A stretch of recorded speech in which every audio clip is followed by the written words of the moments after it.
em minha boca e em meu coração. Naquele tempo, disse Jesus a seus discípulos: assim está escrito: o Cristo sofrerá e ressuscitará dos mortos no terceiro dia, e no seu nome serão anunciados a conversão e o perdão dos pecados a todas as nações, começando por Jerusalém. Vós sereis testemunhas de tudo isso. Eu enviarei sobre vós aquele que meu Pai prometeu. Por isso, permanecei na cidade, até que sejais revestidos da força do alto. Então Jesus levou-os para fora, até perto de Betânia. Ali, ergueu as mãos e abençoou-os. Enquanto os abençoava, afastou-se deles e foi levado para o céu. Eles o adoraram. Em seguida, voltaram para Jerusalém com grande alegria e estavam sempre no templo, bendizendo a Deus. Palavra da salvação. Glória a vós, Senhor. Que as palavras do Santo Evangelho perdoem os nossos pecados E nos conduzam para a vida eterna. Amém. Amém. Podemos assentar para meditar um instante a palavra de Deus, aqueles também que nos acompanham de suas casas, pela internet. Nós estamos aqui encerrando o mês de maio, as coroações já ficaram para a história, para a memória, mas ainda temos a novena de Pentecostes para celebrar junto à Virgem Maria, esposa fidedigna do Espírito Santo, e temos ainda um tempo pascal, quase que já nos seus últimos acordes, momentos finais. Domingo que vem já é 50 dias depois da Páscoa. E assim, a palavra de Deus para todos nós hoje vem recordar tudo aquilo que aconteceu durante a Quaresma, a paixão de nosso Senhor Jesus Cristo, e esses 50 dias quase já da Páscoa.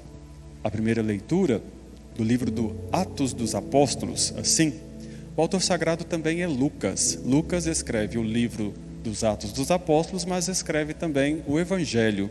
Lucas não foi apóstolo de Cristo, ele viveu depois de Cristo e pegou o testemunho dos apóstolos para escrever o seu Evangelho e também o livro. E assim a primeira leitura começa para nós dessa forma: no meu primeiro livro, ó Teófilo. Primeiro livro é justamente o Evangelho, Evangelho de nosso Senhor Jesus Cristo segundo Lucas. Lucas, por inspiração divina, escreveu o Evangelho. Assim, do que trata, vamos dizer assim, basicamente da vida de Jesus, do nascimento até a sua partida. É isso que ele está dizendo no início da leitura. E o segundo livro, é claro, é o livro dos Atos dos Apóstolos, e a quem ele está dirigindo. Teófilo ali não é um homem, não é uma pessoa. Teófilo, vamos dizer assim, é uma designação para dizer dos amigos de Deus. Teo significa Deus na língua grega, na língua hebraica também, os romanos conseguiam entender dessa forma. Theos era a forma com que eles tinham de se dirigir a Deus. E philos, Teófilo, vem de filia, que significa ali amor ou amizade, podemos dizer assim. Por exemplo, o amor filial, amor dos filhos, assim, né? Resultado agora então, Teófilo significa amigos de Deus, aqueles que conhecem a Deus, aqueles que são próximos de Deus, que têm o entendimento, que têm o conselho, que têm o entendimento, que têm a sabedoria de Deus. Ou seja, o livro não era para uma pessoa, o livro é para quem está próximo de Deus. Assim, o texto, podemos dizer assim, é escrito para todos nós. Daí então nós temos Teófilo, ou seja, amigos de Deus. É como se fosse também para nós a ciência que estuda Deus. Teologia, logia é estudo, teos é Deus, ciência que estuda Deus, assim. Também de filia nós temos, para poder entender, filosofia. Philos significa então saber, e Sofia era a deusa da sabedoria para os gregos, ou seja, são os amigos do saber, e assim a ciência, filosofia, ou seja, amigos de quem quer saber a cada dia mais, da sabedoria. Claro que para nós não existe a deusa da sabedoria, nós temos o dom do Espírito Santo, que é a sabedoria. Está do lado de cá, o último dom que nós iremos meditar, penúltimo dom que nós iremos meditar. Então assim, O autor sagrado dos Atos dos Apóstolos, Lucas, ele quer transmitir para nós esta mensagem, que no primeiro livro ele tratou da vida de Jesus, de sua paixão, de sua morte na cruz, para o quê? A morte de Jesus na cruz foi para perdoar os nossos pecados. Nós temos que ter essa certeza na nossa vida de fé. E a sua ressurreição foi para quê? Para nos salvar e nos garantir uma entrada no reino dos céus. Dizer para todos nós que a ressurreição de Jesus é capaz de garantir a nossa. A morte de Jesus é capaz de perdoar os nossos pecados. Assim. Resultado, então, disso Lucas resume logo no início ali do livro dos Atos dos Apóstolos, para dizer ao final da leitura que agora ele tem sim um propósito, de falar desta caminhada pós-pascal, assim. E essa caminhada pós-pascal nós seremos iluminados pelo Espírito Santo. Nos dias de hoje, a nossa igreja é uma igreja pós-pascal, ela é iluminada pelo Espírito Santo, Jesus está lá à direita do Deus Pai, nós o recebemos a cada Eucaristia, mas nós o veremos tal face a face no dia da nossa ressurreição. Até lá nós receberemos o Cristo ressuscitado na Eucaristia, mas a face de Cristo, as suas mãos transpassadas, seu coração transpassado, os pés transpassados, nós veremos no dia que nós alcançarmos o reino dos céus, assim. E então agora Lucas, ele vai dizer, olha aí, Jesus instruiu tudo os apóstolos, depois os chamou por uma última vez, eles foram até a cidade de Betânia, e enquanto Jesus os abençoava, ele subiu para o céu. E os apóstolos ficaram lá, boquiabertos, olhando para o alto, vendo Jesus subir, e apareceram 2 homens. E os 2 homens disseram, olha, o que vocês estão fazendo aí, boquiabertos, olhando para o alto? Por acaso vocês não entenderam tudo o que ele vos transmitiu? Que ele deveria sofrer muito, ele iria morrer na cruz, iria ressuscitar depois de 3 dias e iria voltar para o Pai? Agora chegou a vez de vocês. Então, povo de Deus, não é hora de vocês também ficarem olhando para o alto, procurando Jesus lá no céu, ainda não. Vocês irão encontrá-lo no dia da sua salvação. Esse é o momento de pôr a mão na massa, é o momento de trabalhar, é o momento de rezar, de criar coragem na vida e ter fé para você um dia poder alcançar esse reino dos céus. Este é o momento ainda do anúncio. É o momento de assumirmos aquilo que Jesus pediu. O que ele pediu? Que nós fôssemos pelo mundo afora, evangelizando a todos, fazendo todos discípulos dele. Padre Queirol não quer discípulo para ninguém, tá? Eu quero que vocês se tornem discípulos de Jesus. Isso é que ele nos pediu. E nós só compreenderemos isso se nós entendermos a nossa caminhada de fé. Nós queremos as graças de Deus, nós queremos as bênçãos de Deus, nós queremos a intercessão da Virgem Maria, a proteção dos anjos e dos santos, a intercessão, mas nós não podemos nos esquecer, ou seja, podemos entender a cada dia que esta nossa caminhada é para chegarmos um dia no reino dos céus. Por isso é que nós rezamos a Santa Missa, por isso é que vocês vêm até a igreja, por isso que vocês rezam em casa. Por quê? Porque vocês querem ser salvos. Ninguém reza em vão. Claro que não. Eu vou rezar porque é bonito. Eu vou lá na igreja do Rosário porque a igreja está ficando cheia. Claro que não. Você tem que vir aqui porque você quer ser salvo. Você quer encontrar esse Jesus que ressuscitou. Você quer encontrar esse reino dos céus. Você quer encontrar pela força do Espírito Santo que habita em sua vida. Você quer encontrar esse Jesus Cristo, como diz o texto de Paulo, que é a cabeça da igreja e nós somos seu corpo. Nós não podemos ser um corpo morto. A cabeça precisa de vida. O corpo de Cristo que somos nós, precisamos dar vida à igreja e caminhar neste mundo, peregrinar neste mundo, levando a mensagem que ele levou. Quando a cabeça, então, não tem o corpo, o que ela pode fazer por nós? Ou o que seria um corpo sem cabeça? Estão vendo agora?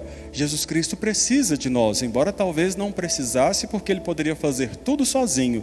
Mas se ele fizesse tudo sozinho, como que nós iríamos nos converter? Os nossos pecados são nossos, não são de Cristo. Somos nós que precisamos de salvação. Jesus Cristo não precisa de salvação, ele já está no reino dos céus. Quem precisa somos nós. E somos nós que temos que caminhar agora e fazer todo e mais um pouco de esforço necessário para não perdermos a salvação.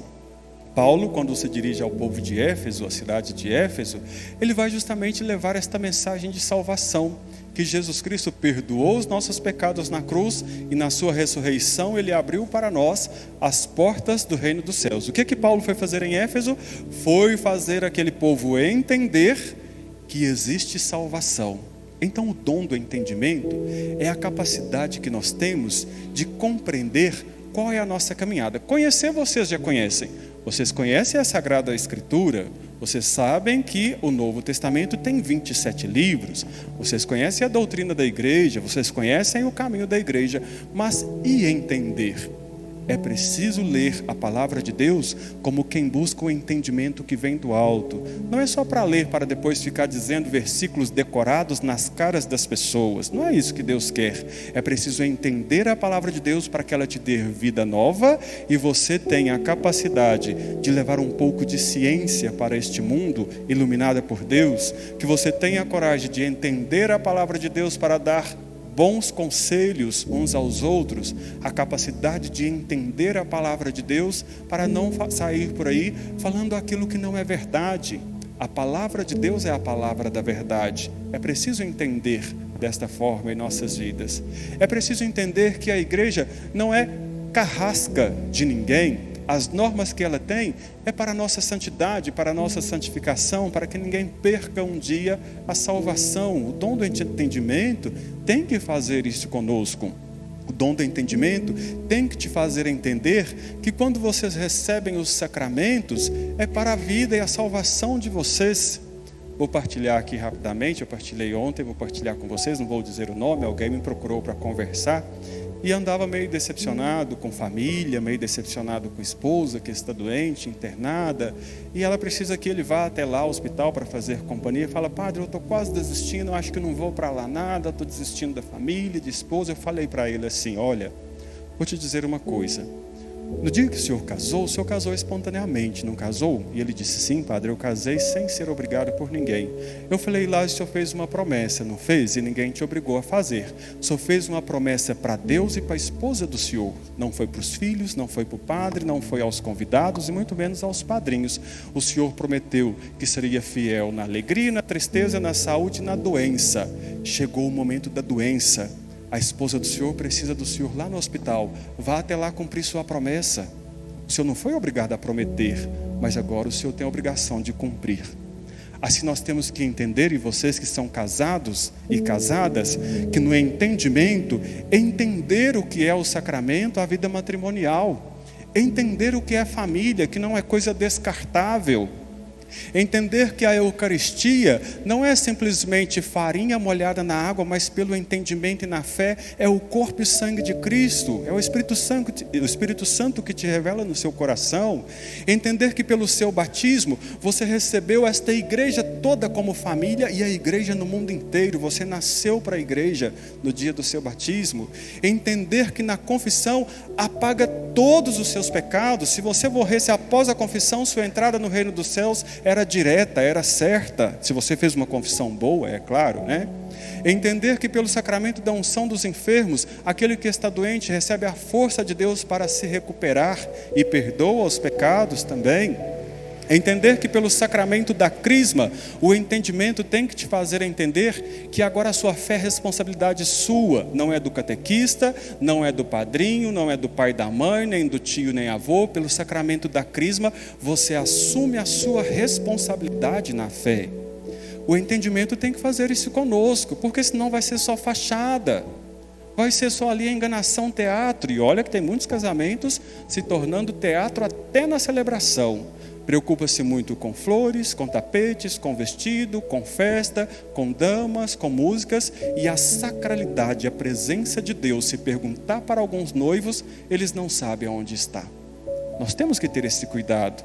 O dom do entendimento tem que nos fazer entender a nossa fé. O dom do entendimento tem que te fazer entender por que você está seguindo este caminho e não aquele. Por que você ouve essa música e não aquelas. Por que você vem na igreja do Rosário e não nas outras. Por que você recebe a Eucaristia e outros não. Mas é entender na fé, sem julgamentos e sem preconceitos. É assim. Quem não pode receber sabe, por entendimento, por que não pode. Por exemplo, as crianças que não fizeram a primeira Eucaristia, os pais têm que fazê-las entender o porquê delas não poderem receber. É o entendimento do Espírito Santo na vida da criança. Assim, né? Ou seja, não é a igreja que está judiando das pessoas, sendo covarde com algumas pessoas. Claro que não. Cada um conhece a sua própria vida. Se o seu pecado te impede de receber a Eucaristia, peça perdão e se converta. Não é a igreja que está te impedindo de comungar, mas é a sua conduta. O dom do entendimento tem que fazer isso com vocês. Não coloquem a culpa no outro. Eu não gosto muito de falar de política não, mas vou dizer. Não faça igual a alguns políticos que sempre acham que o outro é que é culpado. Não façam isso com a vida de fé de vocês, não. Pelo dom do entendimento, assumam as suas responsabilidades na fé. Diga, ó Padre, eu que errei, eu que pequei, ó Padre, eu que me tornei indigno por causa desse pecado de receber a Sagrada Eucaristia. Ó Padre, eu não posso me casar porque eu sou incapaz de ser fiel. Assuma, pelo dom do entendimento. Isso não é covardia, não, pelo contrário, é a sua fé ali. Se você não é capaz de ser fiel, permaneça solteiro.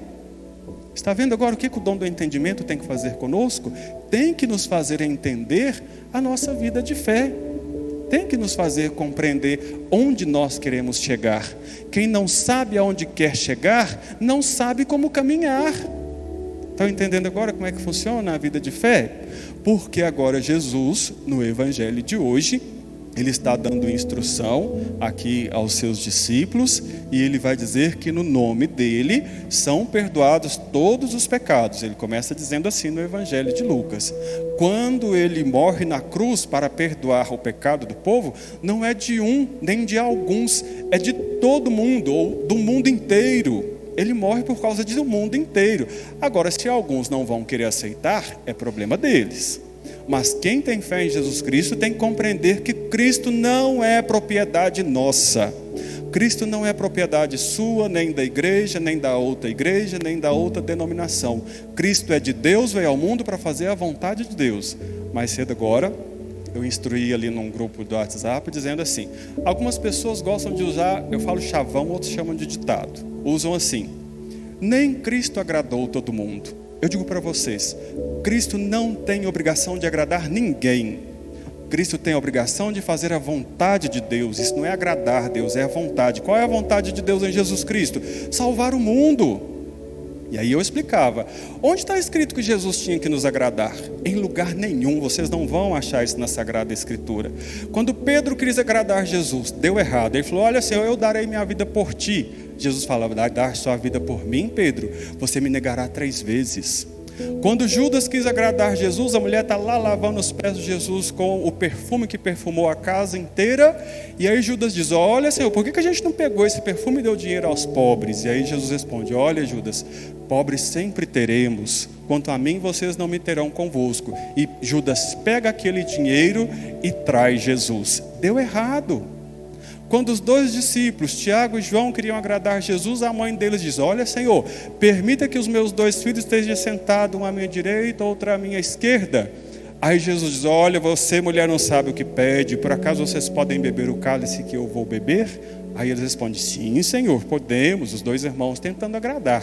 Aí Jesus responde, por acaso vocês vão beber sim o cálice que eu vou beber, mas não cabe a mim conceder um lugar à minha direita ou esquerda, é para quem Deus reservou. Jesus desagradou os 2 irmãos junto com a mãe.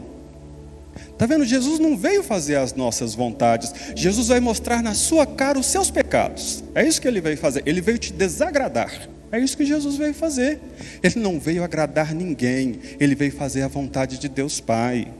E nós também, povo de Deus, nós não temos aqui no mundo a missão de agradar uns aos outros ao ponto de usar o chavão. Nem Cristo agradou todo mundo. Sabe qual é a nossa missão do mundo? Levar a mensagem de Jesus. Simples assim. O que ele nos pediu? Amai-vos uns aos outros. Ele não nos pediu para agradar. Eu tenho que dizer isso com muita sinceridade, pode parecer uma palavra dura. Jesus não pediu para vocês agradarem ninguém. Claro que não. Pediu para vocês amarem uns aos outros e levar uma mensagem de salvação. Nós temos que entender isso. Enquanto vocês tentarem agradar alguém neste mundo, vocês vão se decepcionar. Enquanto vocês esperarem os elogios deste mundo, vocês receberão recompensa neste mundo, mas de Deus vocês não terão nada para receber. É Jesus quem disse isso, tá? Não fui eu não. É Jesus quem está dizendo no Evangelho. Resultado agora então. Jesus, ele vem fazer a vontade do Pai e ele consegue. Ele morre na cruz para perdoar os pecados, ressuscita depois de 3 dias para nos dar a salvação e retorna para junto de Deus para abrir para nós as portas do reino dos céus. Assim. E agora nós estamos a caminho deste reino que Jesus abriu para nós. Mas vejam bem agora. Jesus, antes de se despedir, final do evangelho de hoje, ele se reúne com os discípulos e ali ele como que se despede dos seus apóstolos. 11, porque Judas já não estava mais com eles. E ali ele ainda faz uma última caminhada pelas ruas de Jerusalém e se despede das ruas de Jerusalém. Leva os discípulos até a cidade de Betânia, segundo o evangelho de hoje. Em Betânia morava Marta e Maria, que eram amigas de Jesus, irmãs de Lázaro, a quem Jesus trouxe da vida novamente. Ele havia morrido e Jesus o ressuscitou. Certamente ele se despede em Betânia de Marta e Maria, suas amigas. Certamente se despede de Lázaro, a quem ele chorou quando viu morrer, mas se alegrou quando ele retornou à vida. Certamente Jesus se despede deste mundo e se despe das vestes humanas, se despede também das coisas deste mundo. Ele se despiu da terra, das terras do túmulo de José de Arimateia, onde Jesus foi sepultado. Por fim, ainda passou certamente uma última vez pelo mar da Galileia e, se despindo da terra, se banhou com as águas do mar da Galileia, onde realizou muitos milagres. Se despede ainda do Monte das Oliveiras, lugar que muitas vezes subiu para rezar com os seus apóstolos. Se despede ainda do deserto, por onde ele passou 40 dias em oração por todos nós para nos dar a salvação, a sua própria quaresma. Se despede ainda daquilo que era próprio deste mundo, as vestes deste mundo. Por fim, talvez ainda viu o crepúsculo, o pôr do sol, e partiu. Partiu para quem ele veio. Veio de Deus, voltou para Deus. Veio do céu, voltou para o céu. Se despediu de tudo neste mundo e, vazio de tudo, levou para Deus apenas uma experiência humana. Chagado nas mãos, chagado nos pés e no coração, apresenta para Deus o que é a vida humana. Assim ele nos dá um exemplo também de despedida e de partida, porque de fato, povo de Deus, nós viemos a este mundo sem nada e voltaremos sem nada. É preciso então ser leve para alcançar o reino de Deus, que não tem nada a ver com obesidade. Ser leve é você se despir das coisas deste mundo, porque ninguém entrará no reino dos céus com os seus próprios pecados, com a sua arrogância, com a sua prepotência, com a sua inveja, com a sua falta de amor e injustiça, com os seus preconceitos, com a gula, com as traições e o adultério. Ninguém entrará no reino dos céus. É preciso você se despir de tudo isso. É preciso também se despedir das coisas deste mundo. Certamente muitos aqui entre nós já se despediu da infância. Alguns já se despediram da adolescência e da juventude. Nós nos despedimos da beleza e do sorriso de uma vida que foi sim agitada pela juventude, mas ficou para trás. Alguns já se despediram da fase adulta da vida e já alcançaram o que chamam de terceira idade. Alguns já se despediram das pessoas que amam. Alguns já se despediram dos filhos, outros se despediram do pai e da mãe, outros se despediram dos avós e bisavós, outros até já se despediram da esposa e do esposo. E assim, essa caminhada nossa vai ser sempre uma despedida, mas Jesus nos ensina que essa despedida não é sofrida. A nossa primeira despedida foi do útero materno de nossas mães. Se estamos aqui, é porque o útero materno já ficou para a história. Assim também Jesus, ele se despede de sua mãe Maria. Certamente, se teve um ser humano que ele acompanhou mais de perto e por inteiro, foi a sua própria mãe. Ficou 9 meses no ventre materno e se despediu do ventre materno. Se despediu dos braços de Maria quando ainda pequena era preciso ser carregado por ela. Se despediu da Virgem Maria de seu doce olhar, certamente olhou uma última vez aos olhos de sua mãe. Certamente ganhou um último beijo de sua mãe. Certamente ganhou um último afago nos cabelos por sua mãe. Certamente recebeu uma última bênção de Maria, um último carinho e um último olhar. Assim também as nossas vidas. Se quisermos entrar no reino dos céus, teremos que se despedir de tudo que pertence a este mundo, até do nosso próprio corpo, porque ainda não é chegada a hora da ressurreição do corpo, mas a alma segue iluminada pelo Espírito Santo um caminho que leva até Deus. A alma segue com os 7 dons do Espírito Santo: a ciência, o conselho, o entendimento, o temor a Deus, a sabedoria, a piedade e a fortaleza, ilumina os caminhos da alma para alcançar o reino dos céus. E assim, Cristo nos dá um grande exemplo para esta vida, que a despedida, quando bem preparada e entendida, não é sofrida. Nós nos despediremos deste mundo. E se você quiser que alguém fique preso a este mundo eternamente, não é a salvação que você espera para a pessoa. Se alguém quer ser salvo, tem que se despedir também desta vida. Cristo se despediu de tudo para alcançar o reino dos céus. Nós teremos que nos despedir uns dos outros um dia, na tristeza, mas na alegria nos encontraremos no reino dos céus.